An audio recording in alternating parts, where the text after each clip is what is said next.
Senin pagi lalu gue bangun tidur. Seperti biasa langsung buka HP. Tiba-tiba banyak notifikasi dari WA kalau harus ganti password akun Tokopedia. Ternyata setelah baca-baca news dikabarkan 91 juta data pengguna dan lebih dari 7 juta data merchant di Tokopedia dijual ke situs gelap. Bahkan masalah ini sampai jadi trending di Google. Sudah banyak media online maupun konvensional yang membahas tentang bagaimana kronologi data sampai dicuri dan bisa hilang.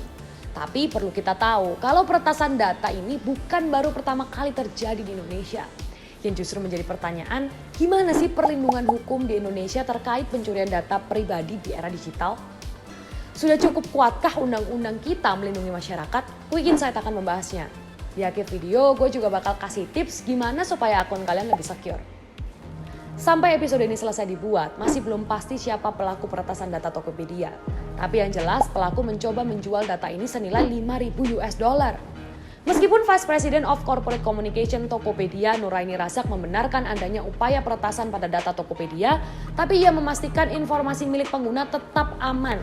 Ia juga menjelaskan Tokped menerapkan sistem pengamanan berlapis termasuk dengan OTP yang cuma bisa diakses secara real time oleh pemilik akun. Oke, aman. Tapi gimana dengan data kita yang lain?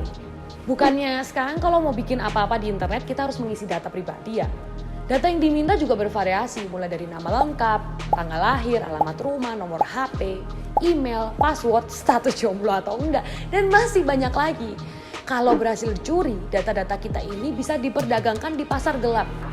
Pastinya hal ini akan beresiko buat kita pemilik data. Contoh resikonya, data kita bisa dipakai untuk mengajukan pinjaman online oleh orang lain. Terus bisa juga dipakai untuk pembobolan rekening bank. Yang pasti duit kita bisa dikuras habis oleh si pengguna. Kenapa ya kok rasanya para hacker ini bisa melakukan pencurian data tanpa takut hukuman?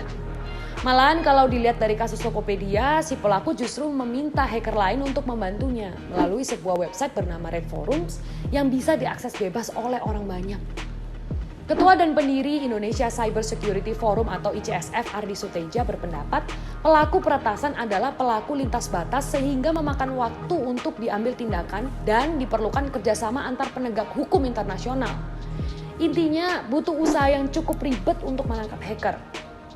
Kondisi ini diperparah dengan hasil penelitian dari Asosiasi Penyelenggara Jasa Internet Indonesia yang menunjukkan lebih dari 50% respondennya dengan mudah memasukkan informasi data pribadi ke internet seperti nama, tanggal lahir, dan alamat pribadi mereka.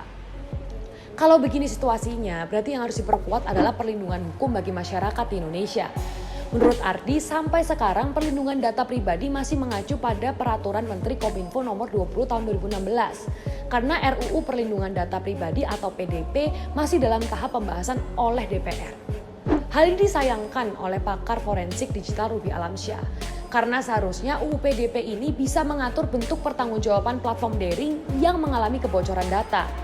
Sekarang karena undang-undangnya belum ada, masyarakat tidak dapat menentukan bentuk pertanggungjawaban yang diminta pada platform tersebut.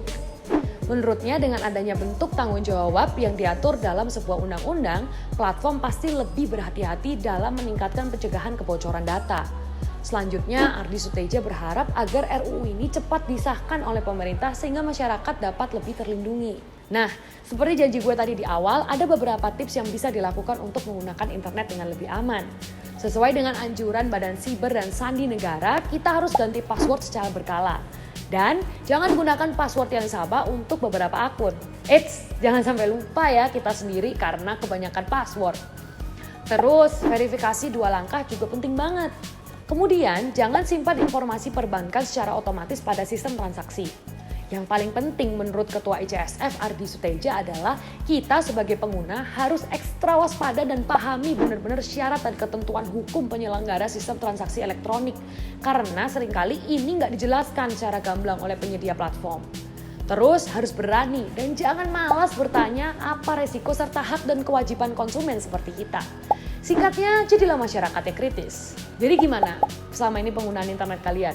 Sudah aman belum? Tulis komentar kalian di bawah ya.